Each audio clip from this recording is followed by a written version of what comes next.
I still hear the knocking sometimes, echoing in my dreams. 3 sharp raps, desperate and hollow, coming from behind a door that should have been empty. If I'd known what waited in room 304, I never would have stepped inside that hospital. It was late October, the kind of night when the air feels thin and brittle, and every shadow seems to stretch a little too far.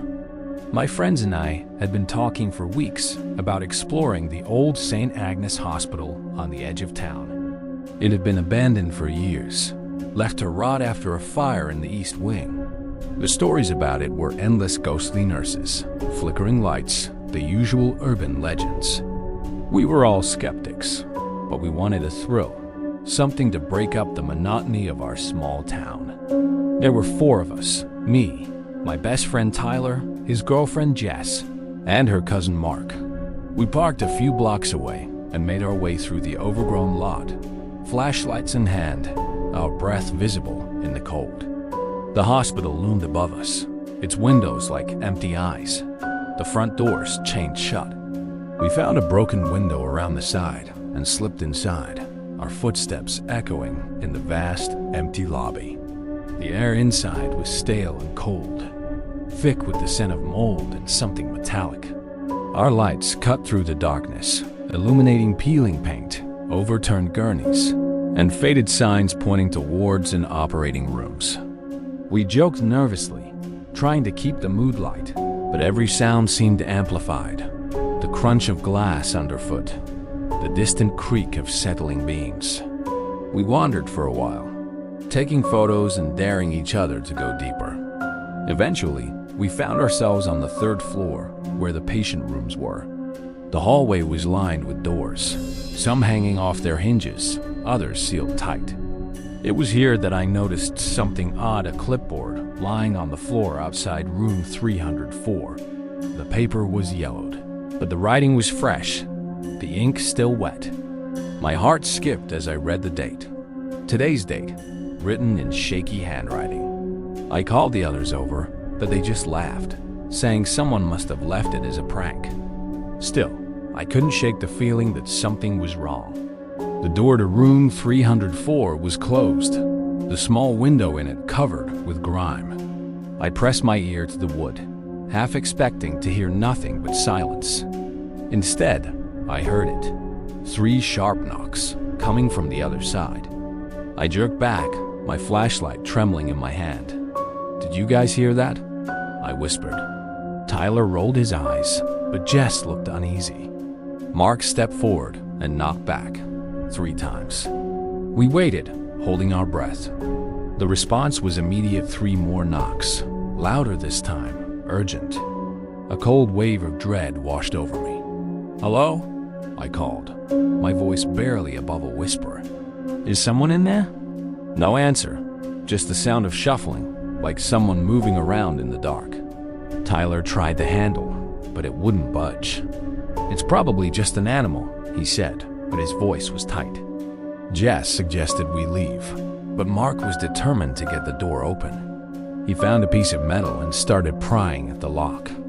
The knocking continued, growing more frantic, as if whoever or whatever was inside knew we were trying to reach them.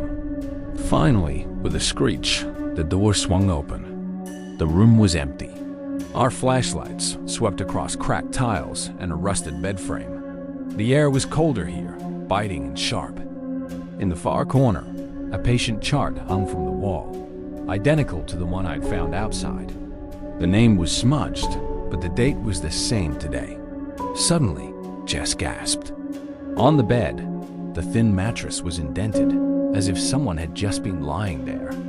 The sheets were twisted, and a faint wet handprint glistened on the metal rail. We stood frozen, the silence pressing in on us. Then, from the hallway, we heard footsteps slow, dragging, coming closer. Tyler swung his light toward the door, but the beam flickered and died.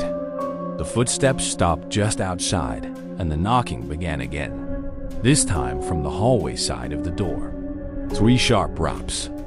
Panic set in. We bolted from the room, stumbling over each other in our rush to escape. The hallway seemed longer than before, the shadows deeper. As we ran, doors slammed shut behind us, one after another, echoing through the empty ward. We didn't stop until we were outside, gasping for air, the hospital looming behind us like a silent threat. None of us spoke on the way home. We never talked about what happened, not really. But sometimes, late at night, I dream of that room. The cold, the chart with today's date, the desperate knocking. And I wonder if someone or something is still waiting in room 304, hoping someone else will hear them and open the door. They say the cameras never lie, but I wish I'd never seen what mine showed me that night. Some things are better left in the dark, especially in a place like that. I worked as a night security guard at the old Mercy Hill Hospital, a crumbling relic on the edge of town that had been shuttered for over 20 years. The city kept it locked up, but vandals and thrill-seekers still tried to break in. So they hired me to keep watch. Most nights were uneventful, just me, a thermos of coffee, and the hum of the monitors in the makeshift security office set up in the old admissions wing. The hospital was a maze of peeling paint, broken windows, and echoing corridors. Even with all the lights off, the place seemed to breathe, settling and creaking in the night. I'd grown used to the sounds, but I never got used to the feeling of being watched.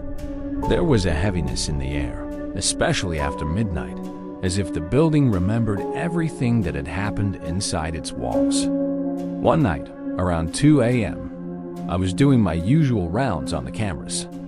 Most of the screens showed nothing but static and shadows, but the basement feed caught my eye.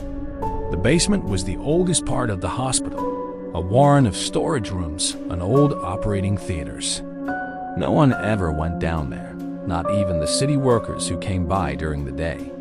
On the grainy black and white footage, I saw movement. At first, I thought it was a trick of the light, maybe a rat scurrying past the lens. But then I saw her, a woman in a nurse's uniform. The kind you'd see in old photographs. Crisp white dress, starched cap, dark hair pulled back.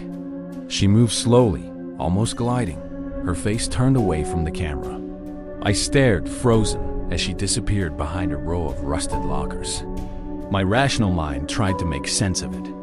Maybe it was a squatter in costume, or some leftover Halloween prank. But the uniform was too perfect. Too clean for a place that hadn't seen a mop in decades. I rewound the footage, watching her appear and vanish again and again. Each time, I felt a chill crawl up my spine. I checked the other cameras. Nothing. The rest of the hospital was empty, silent. I told myself it was nothing, just a glitch, but I couldn't shake the feeling that I needed to see for myself. I grabbed my flashlight and keys, telling myself I was just being thorough. The elevator didn't work, so I took the stairs, each step echoing in the empty shaft. The air grew colder as I descended, the smell of mildew and old chemicals growing stronger. My flashlight beam danced across the walls, illuminating faded signs and abandoned gurneys. The basement was even darker than I remembered. My footsteps sounded too loud, and every shadow seemed to twitch at the edge of my vision. I made my way to the spot I'd seen on the camera, near the old storage lockers. The silence was suffocating. I called out, my voice barely more than a whisper. "Hello? Is anyone down here?" My words were swallowed by the darkness. That's when I heard a soft, rhythmic tapping, like someone drumming their fingers on metal. I followed the sound, my heart pounding. The tapping stopped as I rounded the corner, and for a moment, there was only silence. Then I saw her. She stood at the end of the corridor, half lit by my flashlight. Her uniform was spotless, her skin pale as paper. She didn't look at me, just stared straight ahead, her hands clasped in front of her. I tried to speak, but my mouth was dry. The air felt thick, heavy with the scent of old antiseptic. She began to walk toward me, her footsteps making no sound. I wanted to move, to run, but my legs wouldn't cooperate. As she drew closer, I saw her eyes dark, empty, as if they'd never seen the sun. She stopped just a few feet away, and for a moment, I thought she was going to speak. Instead, she raised one hand and pointed down the hall, toward a door I'd never noticed before. The door was old, its paint peeling, a faded sign above it reading morgue. The nurse's finger trembled, and I felt a wave of cold wash over me. I blinked, and she was gone. The corridor was empty, the silence pressing in on me. I stumbled back, nearly dropping my flashlight. I didn't look back as I ran up the stairs, my breath ragged in my chest. Back in the security office, I checked the cameras again. The basement feed was nothing but static. I tried to tell myself it was a dream, a trick of exhaustion and shadows. But every night since, at exactly 2 a.m., the basement camera flickers to life, and for a few seconds, I see her standing in the darkness, waiting. I don't work there anymore. But sometimes, when I close my eyes, I see her face. And I wonder what would have happened if I'd followed where she pointed. Some doors, I think, are better left unopened. The lights in the abandoned hospital had been dead for years, so when they flickered on in the operating room, we knew we weren't alone. What we saw through that glass still haunts me every time I close my eyes.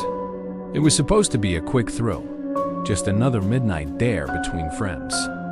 My buddy Chris and I had been exploring abandoned places for years, but the old St. Mary's Hospital was different.